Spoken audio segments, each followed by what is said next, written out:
ॻाल्हि कंदासीं Mumtaz मौलाई governor house छो वियो ऐं गवर्नर सां छाजे करे मुलाक़ात कई ऐं उन खां अलावा जेको बबरलू वटि धड़ो लॻल हुयो सिंधु देश ऐं सिंध में जेके 6 केनाल निकिरनि पिया उन जी तफ़सीली वीडियो में अॼु ॻाल्हि कंदासीं। छा वाकई केनालनि वारो मसइलो हल थी चुको आहे ऐं वाकई बबरलू वटि धरणो ख़तमु थी चुको आहे?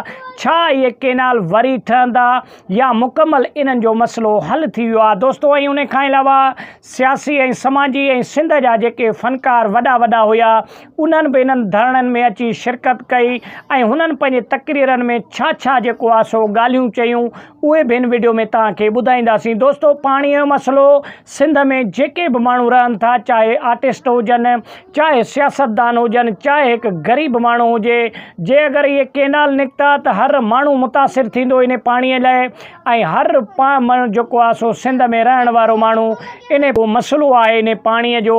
त इन पाणीअ खे बबरलू वटि हिकु वॾो धरणो लॻल हो। मुंहिंजे पुठे पासे वीडियो हले पियो, कुझु शॉट मां तव्हांजे लाइ खणी आयो आहियां, तव्हां ॾिसो, जंहिंमें हज़ारनि जी तादाद में सिंध जा क़ौम परस्त ऐं उन खां अलावा सिंध जा आम माण्हू कठे आहिनि ऐं इन सां गॾु वकला बिरादरी बि इलाही तादाद में कठे आहे। दोस्तो, इहे केनाल लाज़मी ठहंदा, इहा वफ़ाक़ हुकूमत ऐलान कयो आहे त इहे केनाल लाज़मी ठहंदा, चाहे 5 महीननि खां पोइ ठहनि या 6 महीननि खां पोइ ठहनि। त दोस्तो, हिन चकर जेका तव्हां जिदोजहद कई सिंध वासियुनि ऐं वकीलनि तमामु घणी हिमत ॾसी, अहिड़े तरीक़े सां तव्हांखे बुर्दबार थी रहणो आहे ऐं इन्हनि केनालनि वारे मसइले खे हमेशह जे लाइ ख़तमु कराइणो आहे। त दोस्तो, सिंध जा जेके वॾा वॾा आर्टिस्ट आहिनि उन्हनि बि इन प्रोग्राम में ऐं इन्हनि धरणनि में शिरकत कई।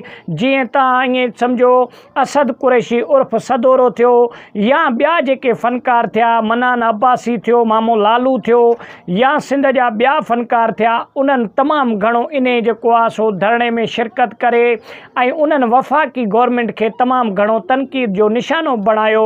मुमताज़ मौलाई थियो या जेको आहे सो ॿिया फ़नकार थिया सिंध जा वॾा वॾा, उन्हनि बि जेको आहे सो तमामु घणो पंहिंजे बयाननि में वफ़ाक़ गवर्नमेंट खे ललकारियो आहे। ऐं उन खां अलावा मुमताज़ मौलाई जेका सिंध गवर्नमेंट जेको गवर्नर आहे सिंध जो, उन सां बि मुलाक़ात करे ऐं इन पाणी वारे मसइले खे उते बि उथारियो आहे ऐं जेको आहे सो इन्हनि केनालनि वारो मसइलो उते गवर्नर हाउस में बि मुमताज़ मौलाई जेको आहे सो उथारियो आहे। त दोस्तो, सिंध जा जेके आर्टिस्ट आहिनि उहे बि शाना बशाना क़ौम परस्त पार्टियुनि सां गॾु आहिनि ऐं उन्हनि जो बि हिकु अलॻि पंहिंजो रोल आहे। हर माण्हू पंहिंजे तरीक़े सां इन्हनि मसइले खे उजागर करण जे लाइ ऐं इन मसइले खे हल करण जे लाइ कोशिश आहे ऐं उमेदु आहे त वफ़ाक़ गवर्नमेंट बि इन ते को बि अमल न कंदी। त दोस्तो, हिन वक़्तु तव्हांखे ख़बर आहे त पाकिस्तान ऐं इंडिया जी बि जंग छिड़ियल आहे ऐं हिक ॿिए खे दाॿा पिया ॾियनि। उन्हनि इंडिया बि असांजो पाणी जेको आहे सो रोके छॾियो आहे।